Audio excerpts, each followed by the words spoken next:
Smells different. Smells more pungent. Smells more pungent. Smells more hot. I can walk in. I can just walk in.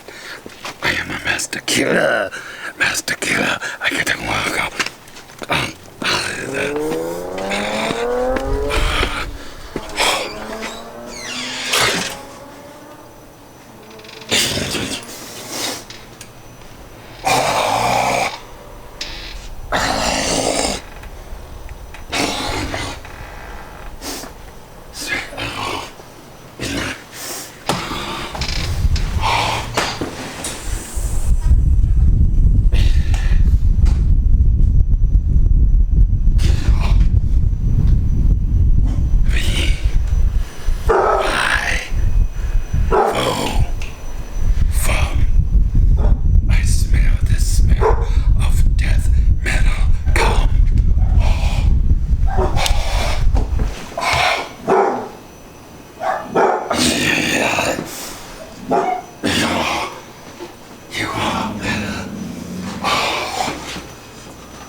By the name of Angelic Desolation. Different than what I have encountered before, being that you welcome death. You welcome death. Interesting proposition I have, because just as it turns out, I am the one that provides death. You are a bass player. Yup. I can tell that you have a luxurious, hairy butt, don't you? Possibly. Possibly, I bet I'm right. However, it is you. Oh, if you cut your hair, you would be so much hotter. You have a domineering stance. You would be a magnificent top. In fact, that's my new name for thee. It's magnificent top. But you probably should cut your hair so that it's more butch. I usually don't do long hair mortals, except you probably like vagina, don't you? You like vagina. Vagina calls to the home. Caramel skin. Caramel skin. But your semen tastes just like everyone else. You are lead vocalist. Oh yeah. Lead vocalist. Oh yeah. Lead vocalist. You will die. Oh yeah.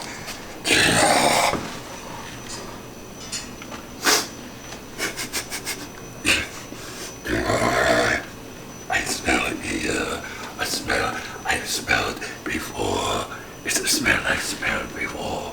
It's not your luxurious hairy butt that boy toy. I smell a boy toy I've smelled before.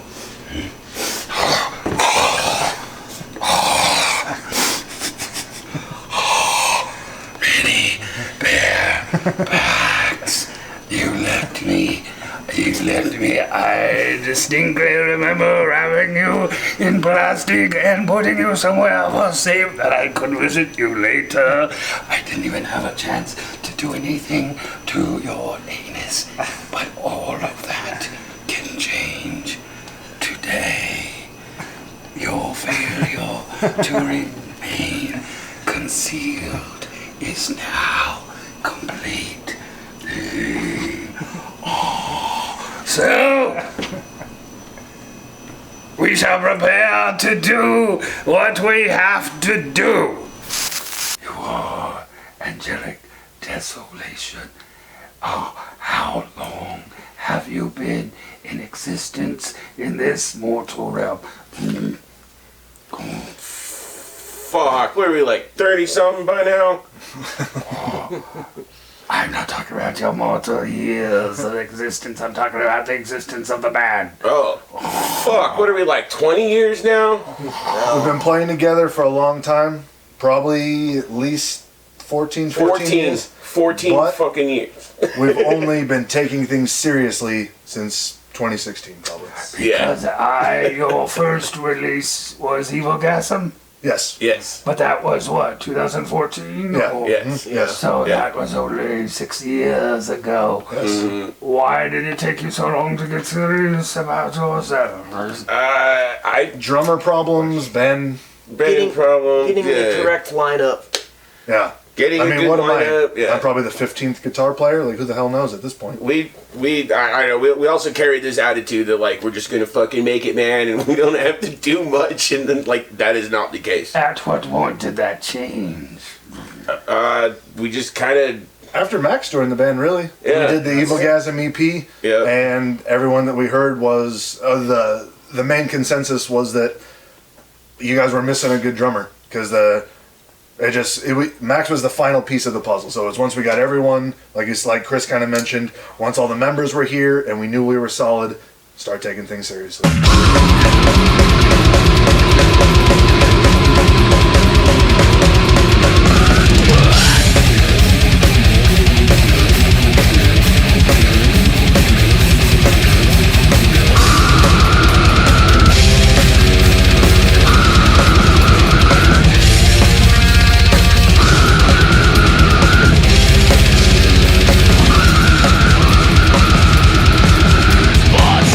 Who was the earliest member of the band? How did the band start? Technically you, but we're about Me and the same. JJ. Yeah. Yeah, Tell me about the very first incarnation. What was it like? Well, the first time me and Jay tried to write music, it was in a bedroom recording on a computer microphone, pounding on pots and pans, me playing bass guitar, and we had the idea of starting a band called The Prophets of a Dead Militia. I Yeah. like that name. That's a good name. Why didn't you go with that? Well, you know, one thing it just leads kind to of tore another. apart. Oxycontin was really cheap back then, and so we just A lot of mushrooms. A lot of mushrooms. So we just kind of split up. He went with another group of guys that were starting something. Re-asked me if I wanted to do vocals for this something, and that ended up being the first Angelic Desolation. And I joined with The them. name Angelic Desolation. Was it? It was. You remember Lance? No, I do not. Lancey? Lancey. Oh, I liked him. Did him and I date? You tried. I tried. You tried. He ran. He ran. But he was smart. Yeah. He was the original drummer for the band. Original drummer. I think he came up with Desolation Angel, and then somebody switched it around to Angelic Desolation, and we just kept with it. Yep. Most bands, when they play and when they chase after their dream, they envision themselves like their heroes. Who are your heroes? Who are your heroes? Nikki Sixx for me. Oh, this is gonna be a rando fucking Odorous Urungus. He's my goddamn hero. As a band, core. The Yeah. men that wear rubber suits, that's not very good inspiration. The lyrics. I that's why our lyrics are goddamn silly as shit. For me, it would be Paul Mazurkowitz of Cannibal Corpse. Yeah. Magnificent. It's a combination of probably Jeff Henneman from Slayer, maybe Vogue from Decapitated. Yeah, those are probably my two heroes, I would say. So, who were you envisioning the whole band most like when you started? And how has that changed? We're huge Cannibal Corpse fans, so we saw like a Cannibal Corpse.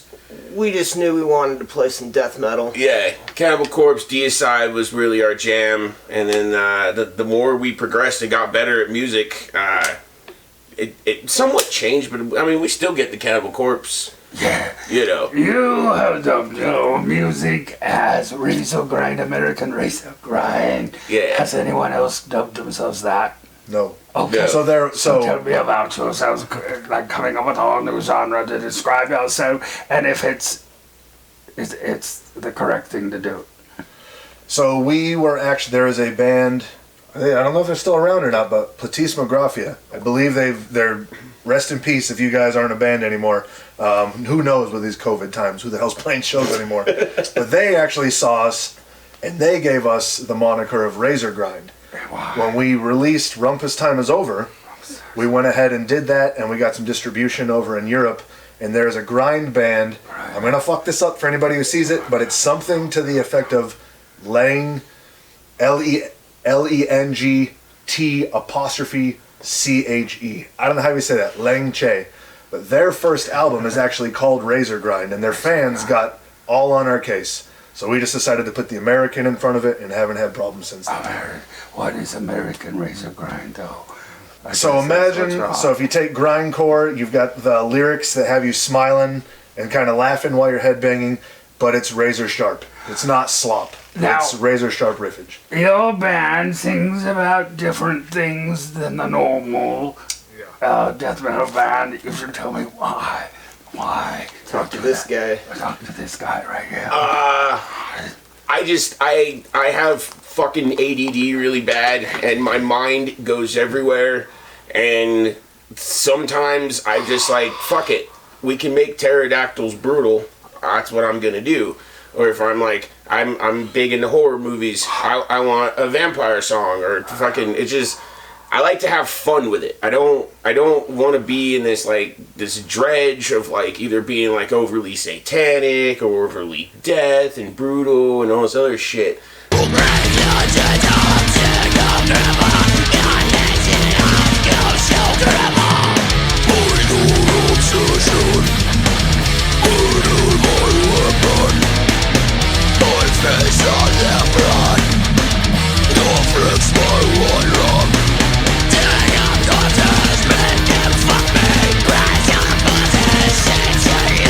We don't like playing by the fucking rules, I guess, if there are rules, but I mean, if you can have a good time and get a brutal vision of a fucking, like, if I decide to make a song about a butterfly that learns how to use machine guns and just murders a bunch of children, like, have fun with it, you know?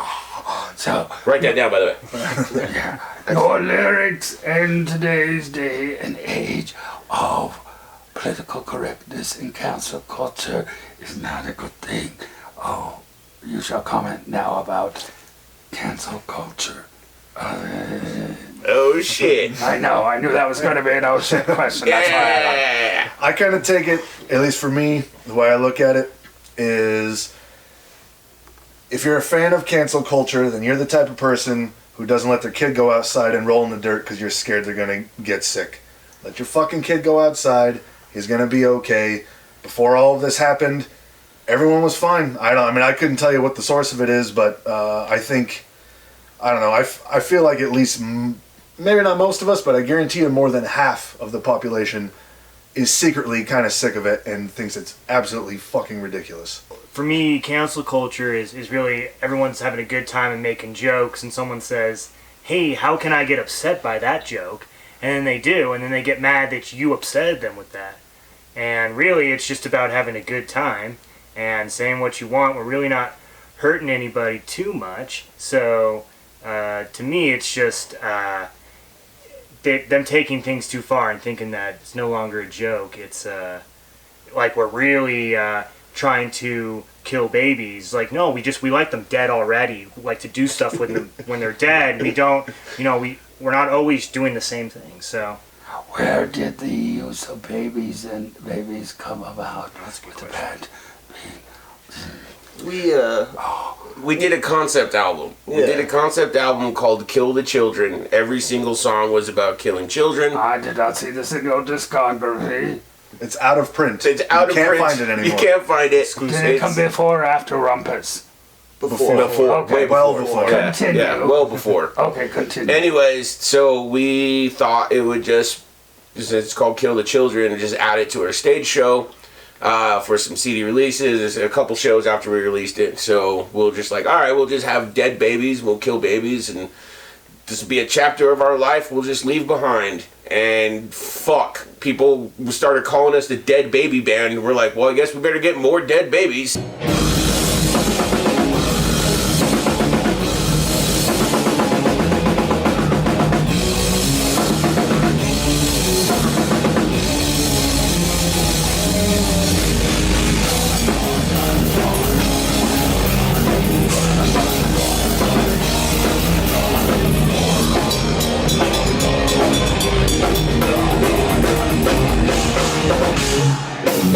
So tell me about the making of Rumpus. That was your first full length? First full length. Yep. Tell me about it.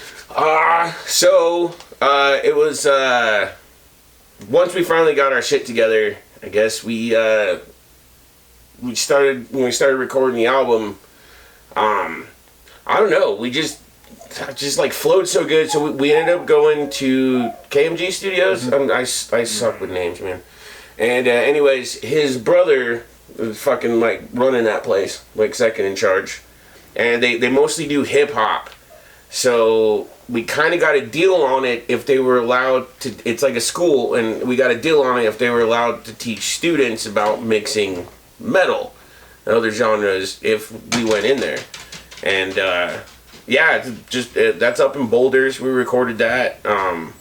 That was fun, except for being a first full length and being like super serious about it. I did not understand that most vocalists will record like 2-3 songs, take a day off, record it. Yeah, I record fucking 6 songs in one day, and then the next day did the last 3 and thought I was gonna have a brain hemorrhage because my head was hurting by the end of it. Yeah. So not doing that anymore. How did those songs come together? I catch a progressive vibe with your death metal. There's a lot of things going on. A lot going on. I mean, there's really not... The only rules we have, because Chris and I will write some music, I'll have 30 seconds of riffs, I'll have 30 seconds of riffs, we fuse it together, we show Max, when no one really tells each other what to do in the band. The only rule is, does it sound cool? That's it. We're not trying to be tech death, we're not trying to be old school death metal, we're not trying to be thrash. It's like there are shades of every little thing that we all listen to. Every song has a totally different feel because we're, like you said, we're just picking 2 new awesome riffs that me and him wrote. We figure out a way to put them together and off a new song starts. Tell me about the intriguing intro and the outro of that album. So the beginning, Seven Hells of a Weed Thief, the song that opens the song. I like that song. That's a good song. That's about people, if you've ever had weed stolen from you. I have not. I've had lube stolen from me. Same feeling. It's not very lube because saliva dries really quickly and suddenly you wish you had lube. Continue. So my brother wrote the intro and the outro. That's actually one piece, and we split it up and faded it. I was wondering about Yeah, it's all one piece to kind of make it feel as a whole. He's classically trained. He's been making music for a long time. Like Jay was saying, he's the guy who's kind of second in charge up at KMG. He even did all of the compositions. There's an NFL documentary called Shocked. It's about brain trauma in the NFL. He did all the music for that, so he's very well trained classically. And we didn't tell him what to do. We just said, make us something that sounds ominous and cool. No major key stuff. Make it sound dark, and he didn't let us down.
Are you proud of the album? Looking back, what would you do different?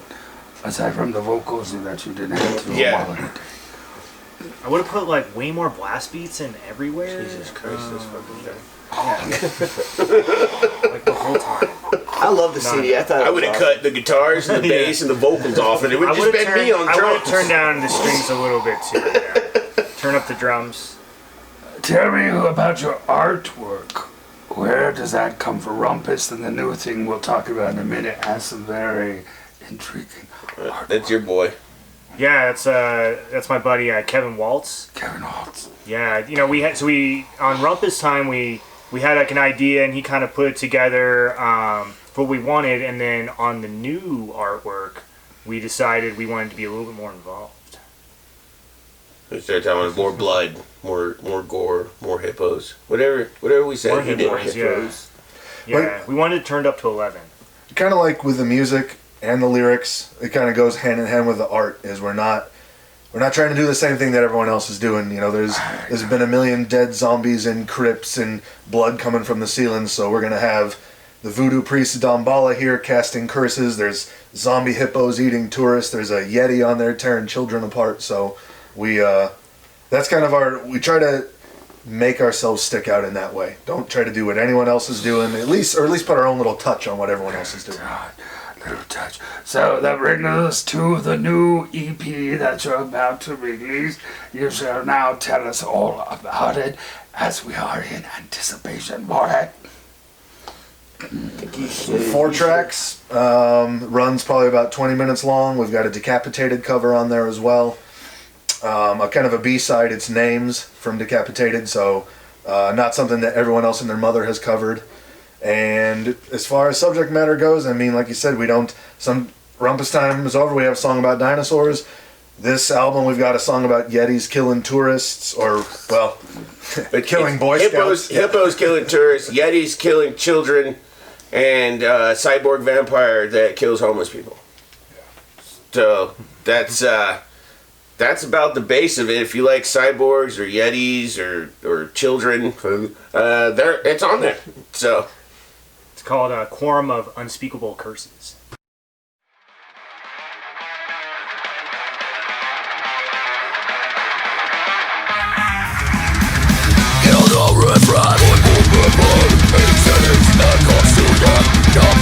Make the message, nothing but the homeless.